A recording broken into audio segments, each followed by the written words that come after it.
എല്ലാവർക്കും എൻ്റെ വ്ലോഗിലേക്ക് സ്വാഗതം. കഴിഞ്ഞ വീഡിയോയിൽ പഞ്ചശുദ്ധികളെക്കുറിച്ചാണ് പറഞ്ഞത്. വാക്ശുദ്ധി, മനഃശുദ്ധി, ഇന്ദ്രിയശുദ്ധി, ഗ്രഹശുദ്ധി, ശരീരശുദ്ധി.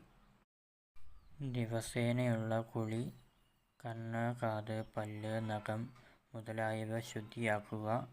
നല്ല വസ്ത്രം ധരിക്കുക, നല്ല വായു ശ്വസിക്കുക, നല്ല ആഹാരം കഴിക്കുക, നല്ല വെള്ളം കുടിക്കുക, അതായത് ശുദ്ധജലം കുടിക്കുക, കൈകാലുകൾ എപ്പോഴും വൃത്തിയാക്കുക.